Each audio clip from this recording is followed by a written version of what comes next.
राजकीय घडामोडी, सामाजिक विश्लेषण, कृषी विभाग, कला व मनोरंजन विश्व आणि क्रीडा क्षेत्रातील बातम्यांचे ताजे व अचूक अपडेट्स महाराष्ट्र शाही न्यूज मराठी. बातमी मागची बातमी, शोध सत्याचा. प्रायोजक आहेत Offkey studios, music and recording studio Ambi Dumala, audio advertising, music composition, recording, background music, mixing and mastering services. आता आपला पठार भागात. संपर्क 95 65 48 75. अकोले तालुक्यातील ब्राह्मणवाडा गाव व परिसरात अवैध दारू विक्री, रस्त्यांची दुर्दशा, जलजीवन मिशनची निकृष्ट कामे या प्रश्नांसाठी प्रशासकीय स्तरावरती अनेकदा निवेदनं देऊनही कार्यवाही न झाल्याने ब्राह्मणवाडा ग्रामस्थांनी चौकात सोमवार दिनांक 24 ऑगस्ट रोजी सकाळी 9 वाजता रास्ता रोको आंदोलन केलंय. परंतु विविध मागण्यांवरती तोडगा न निघाल्याने व आंदोलनकर्त्यांचे प्रश्न मार्गी न लागल्याने गावचे सरपंच सुभाष गायकर, पत्रकार संजय गायकर, शिवाजी अरोटे यांनी आक्रमक पवित्रा घेत तेथेच आमरण उपोषण सुरू केलं आहे. स्वातंत्र्य दिनी 15 ऑगस्ट रोजी ब्राह्मणवाडा येथील शेतकरी तरुण साईनाथ गायकर यांचा विषारी दारूने मृत्यू झाला असल्याचा आरोप करण्यात येत असून त्याचे मृत्यूची सखोल चौकशी करून दोषींवर कारवाई करावी, अवैध दारू विक्री पूर्णतः बंद करण्यात यावी, तसेच ब्राह्मणवाडा गाव ते बोटा, ओतूर, वनकुटे गावांना जाणारे नादुरुस्त रस्ते तात्काळ दुरुस्त करण्यात यावे, अपूर्ण व निकृष्ट दर्जाच्या रस्त्यांच्या कामांची चौकशी लावावी, तर जलजीवन मिशन अंतर्गत सुरू असलेल्या अपूर्ण व निकृष्ट दर्जाच्या कामांची चौकशी करून संबंधित ठेकेदार व अधिकाऱ्यांवर कायदेशीर कारवाई करण्यात यावी. या मागणीसाठी ग्रामस्थांनी आक्रमक भूमिका घेत रास्ता रोको आंदोलन केले. परंतु प्रश्न न सुटल्याने आमरण उपोषण तेथेच सुरू झाले आहे. यावेळी अकोले तालुक्यातील दारूबंदी चळवळीचे नेते हेरंब कुलकर्णी, विनय सावंत, ग्रामस्थ रवींद्र हांडे, सचिन अरोटे, चंद्रकांत गोंदके, विजय अरोटे, नवनाथ पवार, प्रवीण गायकर, जयराम गायकर, सागर गायकर, दौलत गायकर, मचिंद्र गायकर, बाळशीराम अरोटे, इंजिनियर संतोष फापाळे, शारदा गायकर, रेश्मा गोडसे, शालूबाई कोंडे, लीलाबाई गायकर, बायजाबाई डोके, रत्ना पवार, कुंदा गायकर, आयशा शेख तसेच परिसरातील सर्व महिला बचत गट व महिला उपस्थित होते. यावेळी कायदा व सुव्यवस्था सुरळीत ठेवण्यासाठी अकोले पोलीस ठाण्याचे पोलीस निरीक्षक Sandeep Koli, police head constable Bapurao Deshmukh, Suhas गोरेसह पोलीस फौज फाटा तैनात करण्यात आला होता. राज्य उत्पादन शुल्क विभागाचे निरीक्षक योगेश सावखेडकर, उपनिरीक्षक गोकुळ नायकवाडी, महिला जवान स्वाती फटांगरे, सरस्वती वराट, जवान दत्ता खाडे, विपुल करपे सहकर्मचारी तसेच सार्वजनिक बांधकाम विभागाचे अभियंता श्रीनाथ साळुंके, समीर कातोरे, DM ठाकरे, जलजीवन विभागाचे सोंगटे आदी अधिकारी व कर्मचारी उपस्थित होते. या आंदोलनाच्या वेळी ब्राह्मणवाडा गावातील बचत गटाचे महिला व ग्रामस्थ महिलांनी पोलीस प्रशासनाचे पोलीस निरीक्षक कोळी व police head constable Bapurao Deshmukh, Suhas Gore, राज्य उत्पादन शुल्क विभागाचे अधिकारी यांना राखी बांधली. आमचा एक होतकरू तरुण दारूमुळे मैत झाला. एका बहिणीचे कुंकू पुसले गेले. त्यामुळे महिलांनी आमच्या संसाराचे भावाप्रमाणे संरक्षण करण्यासाठी पूर्णतः दारूबंदी करण्याची मागणी केली आहे. आम्हाला निवेदन द्यायची, आमची निवेदनं घ्या. पण अशा पद्धतीने आमचं आंदोलन आमचं चौक आहे ना, बंद करा. बंद कर रे. बंद कर. दारू नाही बंद करता आली का?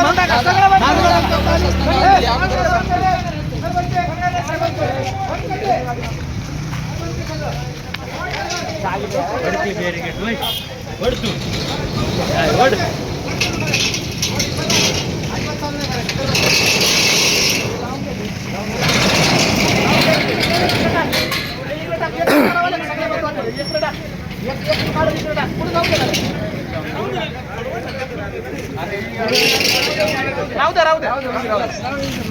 काढू नका बरं का.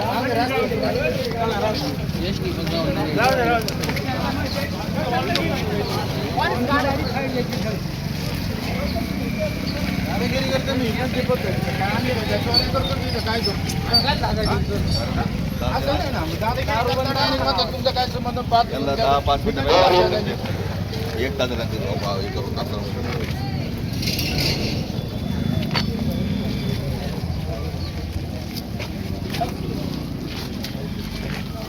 ही दडपशाही चालवली आहे प्रशासनाची आणि शासनाची पण दडपशाही चालू आहे 9 वाजता आंदोलन आहे प्रशासन इथं 10-10:30 वाजता येत आहे आणि त्याच्यानंतर तिकडचा रस्ता खुला करून देत आहे संविधानिक मार्गाने जर आंदोलन जनता करत असेल तर त्यांचं म्हणणं मांडत असेल तर पहिलं ऐकणं आपलं काम आहे आज जलजीवनचे अजून अधिकारी आले नाही PWDचे अधिकारी आले नाही तुम्ही 10-10:30 वाजता इथं आलेत जनतेने काय करायचं मागणं तर ऐकून घ्या म्हणणं तर म्हणणं हे ऐकून तर घ्या जनता काय बोलते ते करून नावगाव विचारतात आणि विचार परत नाव म्हणतात गाव पाहतो तुझ्या विचारू कमी नका. आम्ही धंद्याला आले मला अटक करून घेऊन चालत तिथं चालू आहे का नाही ना चालू मी अधिकाऱ्यांना ही दडपशाही चालवली आहे प्रशासनाची आणि शासनाची पण दडपशाही चालू आहे 9 वाजता आंदोलन आहे प्रशासन इथं 10-10:30 वाजता येत आहे आणि त्याच्यानंतर तिकडचा रस्ता खुला करून देत आहे संविधानिक मार्गाने जर आंदोलन जनता करत असेल तर त्यांचं म्हणणं मांडत असेल तर पहिलं ऐकणं आपलं काम आहे आज जलजीवनचे अजून अधिकारी आले नाही PWDचे अधिकारी आले नाही तुम्ही 10-10:30 वाजता इथं आलेत जनतेने काय करायचं मागणं तर ऐकून घ्या म्हणणं तर म्हणणं हे ऐकून तर घ्या जनता काय बोलते ते करून नावगाव विचारतात आणि विचार परत नाव म्हणतात गाव पाहतो विचारू तुझ्या नका. कमी मला आम्ही अटक धंद्याला आले मला अटक करून घेऊन चालत तिथं चालू आहे का नाही ना चालू मी अधिकाऱ्यांना पाणी घेण्यासाठी असतो तो पैसा आपल्या आईवडिलांना गोळ्या औषध आणण्यासाठी असतो परंतु तोच पैसा जो व्यसनी माणूस असतो तोच हा दारूच्या अड्ड्यावर जाऊन त्या पैशाचा जाळ करत असतो खरं तर ही एक शोकांतिका आहे मित्रांनो महात्मा गांधी म्हणाले होते एकदा मला हुकुमशाह करा मी दारूची सर्व दुकानं बंद करून टाकेन छत्रपती शिवाजी महाराज महात्मा फुले डॉक्टर बाबासाहेब आंबेडकर यांनी अतिशय चांगला समाज घडवला आणि तरुणांना आपली जबाबदारी आहे की आता आपल्याला व्यसनमुक्त समाज घडवायचा आहे खरं तर दारूने अनेक कुटुंब उद्ध्वस्त होत आहेत एक व्यक्ती दिवसाला 200 रुपयाची दारू पितोय महिन्याला 6,000 रुपयाची कमीत कमी दारू पितोय हाच व्यक्ती 10 वर्षात 7 लाखाची दारू पितोय हा हिशोब आपण कुठेतरी करणं गरजेचं आहे तरुण पिढी वेगळ्या मार्गावर चालली आणि म्हणून आज आपल्याला रस्त्यावर उतरावं लागतंय माझी प्रशासनाला कळकळीची विनंती आहे की आपण लवकरात लवकर या गोष्टीवरती चांगला निर्णय घ्यावा आणि हा कायमचा प्रश्न आमच्या ब्राह्मण गावाचा सोडवा अशी मी प्रशासनाला विनंती करतो आणि या ठिकाणी सांगतो काही दिवसांपूर्वी 7-8 वर्षांपूर्वी आपण एक आंदोलन केलं होतं त्या आंदोलनात उपोषण केलं होतं तिथे मागे या गावात एवढं भरभरून साथ दिली होती मला आणि त्यानंतर मग काही दिवसांनी पुन्हा जे शेती दारू खाण्यासाठी चालू झाली सवयी नाही ना माहिती जे शेती दारू पुन्हा सुरुवात झाली त्याच्यानंतर काही ते दिवस काय दिवस उठून गेले म्हणजे आपले पिणारेच मित्र ते मला विचारत होते आग्रहाने की संजू एवढं पोषण केलं होतं दारूबंदी करायचं तर मी त्यांना विचारलं होतं जेव्हा मी दारूबंदी किंवा पोषणाला बसलो होतो तेव्हा तुमचं योगदान नक्की काय होतं आज सुद्धा तुम्ही जेव्हा बाहेरून प्रश्न विचारता तेव्हा तुम्ही आठवलं पाहिजे जेव्हा हे गाव आंदोलन करत होतं तेव्हा तुमचं म्हणजे या आंदोलनाला योगदान काय होतं तुम्ही तर बसलेली आहेत का तर त्याचं प्रश्नाचं उत्तर जर नाही असेल तर तुम्हाला तो विचारायचा अधिकार नाही काही वाईट वाटेल मी बोललो आता गेल्या काही दिवसांपासून आपण वारंवार 1.5-2 महिन्यातून आपण याला बातम्या लावतो म्हणजे वेगवेगळ्या माध्यमातून त्याच्यात आपण नेहमी समस्या गावाचं काम करतो त्या माध्यमातून वेगवेगळ्या बातम्या लावल्या तुम्ही सगळ्यांनी पाहिल्या या बातम्या लावल्यानंतर ते जे दारू विक्रेते ती दारू बंद होत नाही पण होतं काय त्यांना मोठा दंड होतो आता एवढ्यात आपण बातम्या लावल्यानंतर 15 ते 20 दिवसात त्यांना 15-1 लाखाचा जवळपास दंड झाला त्याच्यानंतर काही जणांचे पंचनामे झाले पंचनाम्याला मी तिथे गेलो सुद्धा होतो एखादा दारू विक्रेता उठतो तो म्हणतो की तू आमच्याकडे आला म्हणजे तुला दुसऱ्याचा हप्ता भेटलाय म्हणून तो आमच्याकडे बातमी बनवायला आला तो माझ्यावर असा म्हणजे जातीवादी आरोप केला जातो एखाद्या आंदोलनात आमच्यावर जातीवादी आरोप म्हणजे आरोप केला जातो एक महिना मला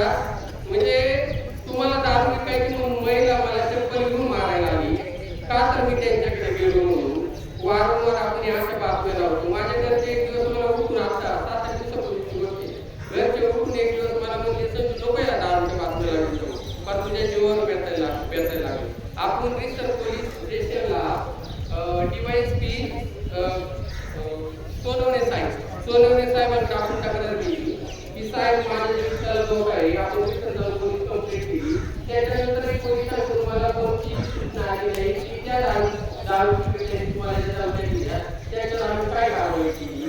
आमचा महाराष्ट्र राज्य पत्रकार माझ्या पाठीमागे राहिला, गाव उभं राहिला की म्हणजे तू तर तुलट आता शिवाजी महाराज मित्र आहे तर शिवाजी तिकडे येतो पण त्यामुळे त्याची काही गरज नाही. कारण जो माझ्या मागे आमची जी पत्रकार संघ आहे तो पण ग्रुपमध्ये उभं ते म्हणजे तू काय घाबरू नको. म्हणजे जे आमचे पत्रकार बांधव आहेत त्यांनी कधी साथ सोडली नाही. आता थोडक्यात सतीश पापळे एक पत्रकार हे सुद्धा म्हणले की आम्ही या लढ्यात तुमच्या बरोबर आहे. या ज्या माता भगिनी यांनी कधी साथ सोडली नाही.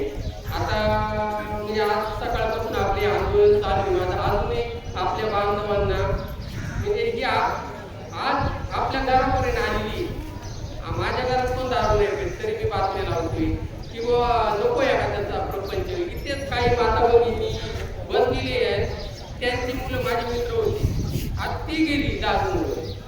आता तुमच्या घरापर्यंत आग आली तरी तुम्ही जागवत नाही, तुम्ही लांबून पाहताय माझ्या. आता म्हणजे काही गोष्टी माझ्या कुटुंबावर जातो थोडा परत तुमची गाव झालं तर तुम्ही जागा कधी होणार समाज. आज आपण आंदोलन करणार मला नाही वाटत. म्हणजे मला आता हे कुलकर्णी साहेब आहे यांच्या माध्यमातून आपण काम केली दारूबंदीसाठी आणि एवढं आपण ती कामं करतोय तर मला नाही वाटत की पोलिसांनी जर ठरवलं तर सिंगल पिक्चर मधला एक डायलॉग आहे, पोलिसांनी जर ठरवलं तर मंदिराबाहेर त्याच्यापासून जंतुनीला जाणार नाही.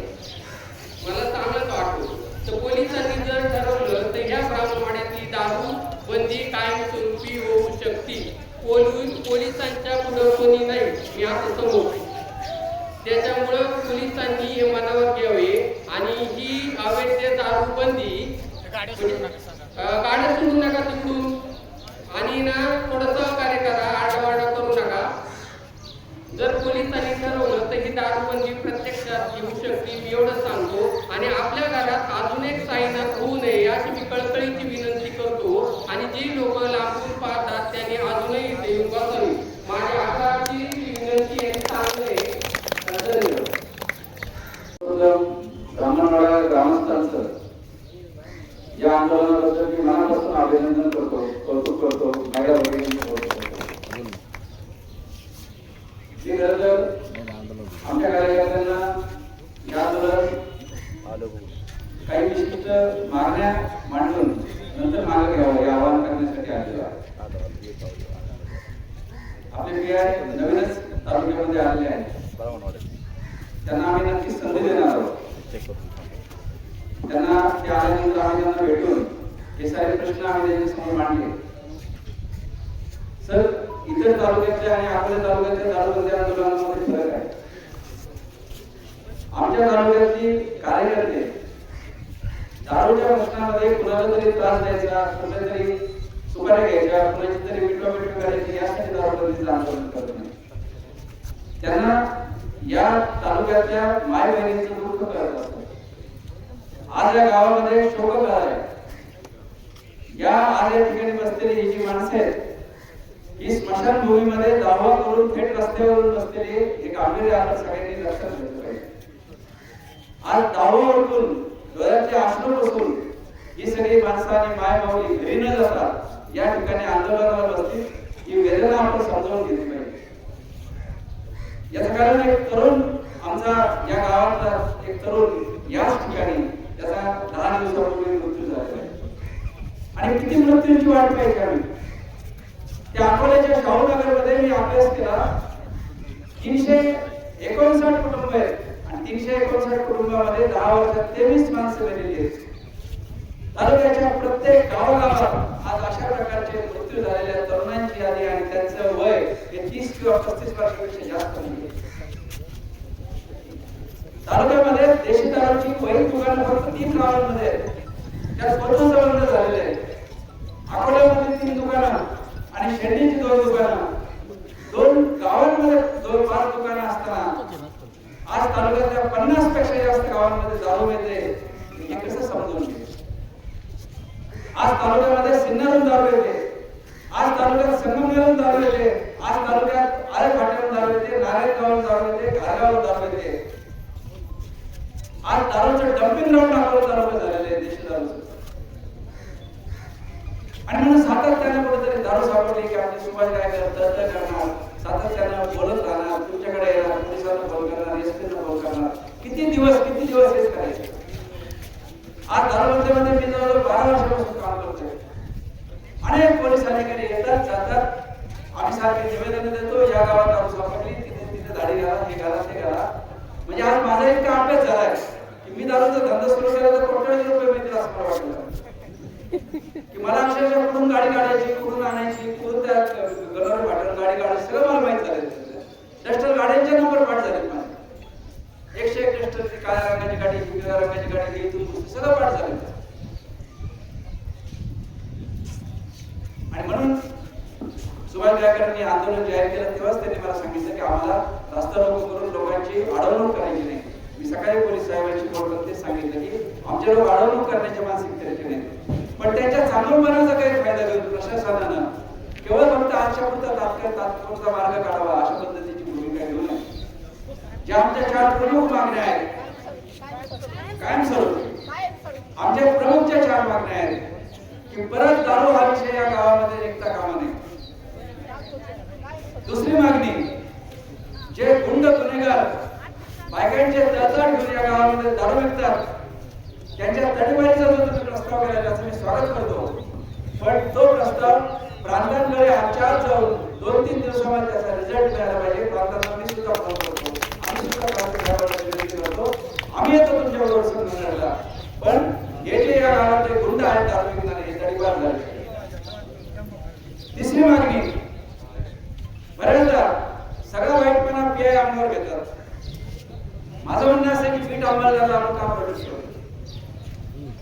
या गावांचे जे पीठ अंमलदार आहेत, या गावांचे जे पोलीस पाटील आहेत, या गावांमध्ये तुमचं जे प्रशासन आहे, या प्रशासनाला तुम्ही उत्तरदायी बनवलं पाहिजे. या गावामध्ये जेव्हा दारू सापडेल तेव्हा तुमचं कारणे दाखवा नोटीस तुम्ही या तुमच्या पीठ अंमलदारांना दिली पाहिजे आणि 7वी दारू सापडत आहे तर त्याच्यावर शिस्त भंगाची कारवाई झाली पाहिजे. मागच्या आजपर्यंत दारू सापडलेल्या याच्यामध्ये पीठ अंमलदारावर काय कारवाई केली हे सुद्धा तुम्ही सांगितलं पाहिजे. आणि म्हणून पीठ अंमलदारावर कारवाई होत नाही. आणि 4थी मागणी, जी दारूचं खोकं तुमच्याकडे येतं त्याचे प्रस्ताव करून तुम्ही एक्साईज कडे दिले पाहिजे आणि ज्या दुकानातून दारू येते त्या दुकानांना सुद्धा कारवाई झाली पाहिजे.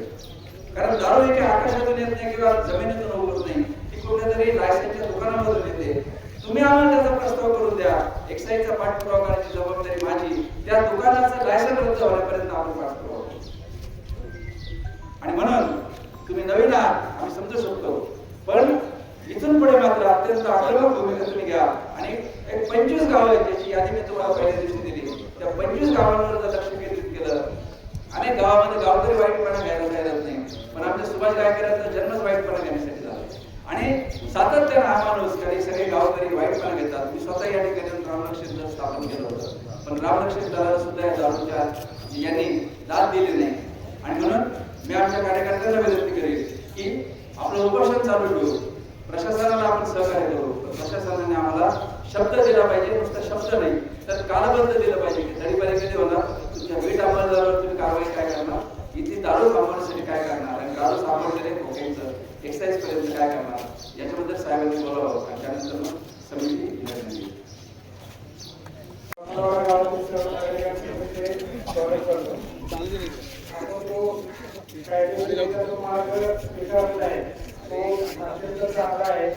परंतु रास्ता रोको कुठेही प्लास्टिक जवळ चालत नाही. त्याच्याकरता माझी एक पहिला विनंती आहे पहिला आपण बाजूला बसून घ्या आहे, त्याच्यानंतर आपण सविस्तर दिवसभर चर्चा करता येईल आपल्याला. परंतु माझं असं सांगणं आहे की 19 जूनला प्रचार केलेला आहे आणि तेव्हापासून 2-3 गावांनी दारूबंदी पूर्णपणे बंद केली आहे. तर तुम्हाला माहिती असेल पूर्ण बंद केलेली आहे. तर दारूवाल्यांना मुख्य प्रवाह आणण्यासाठी आपण त्यांनी वैयक्तिक स्वतंत्रपणे त्यांचे व्यवसाय सुरू केलेले आहेत.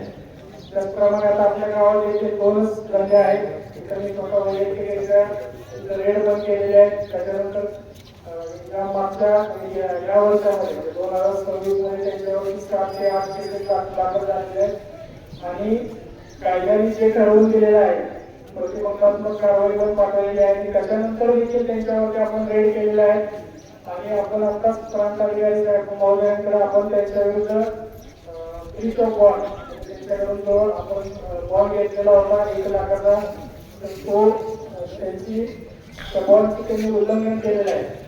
अशी देखील कारवाई आपण त्यांच्यावरती केलेली आहे.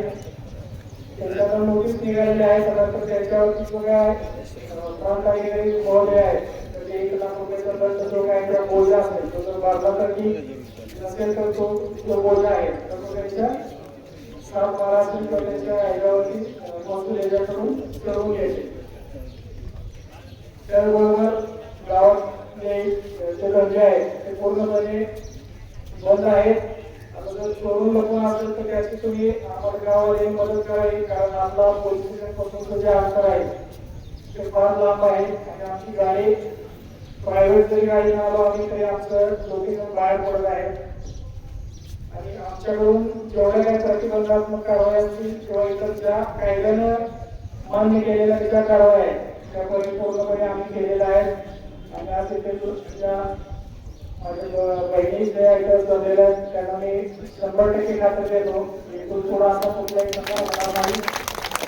मात्र त्याच्याकरता मला तुमचं देखील पाठबळ किंवा तुमची देखील मदत गरजेची आहे कारण तुम्ही पण याची भौगोलिक परिस्थिती बघितली आपल्या या तालुक्याची तर आपल्याला पूर्ण अंतर जे आहे पोलीस स्टेशन होतं ते इतर पोलीस स्टेशनचा एरिया एकदम मोठा असतो त्यामुळे तिथं तक्रार कारवाई करायला मार्ग सोपा असतो परंतु इथं जो आपल्या रस्ते जे आहेत ते पण कानावट आणि इकडे येण्यासाठी जो वेळ लागतो हीच आमची मुळात अडचण आहे.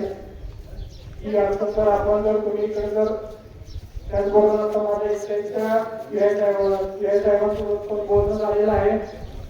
त्यांच्याने आम्ही देखील संयुक्त मोहीम राबवली. आता मागच्या आठवड्यामध्ये किंवा या महिन्यामध्ये त्याच्यावरती जवळ आपण चांगल्या कारवाई केलेल्या आहेत आणि त्यांच्या गाड्या असतील काय असेल साधनं त्याची आपण जप्त केलेली आहेत आणि इथून पुढं आपण कुठल्याही प्रकारे त्यांना चालू देणार नाही याची पण वाईट आहे. महाराष्ट्र शाही न्यूज मराठी, बातमी मागची बातमी, शोध सत्याचा.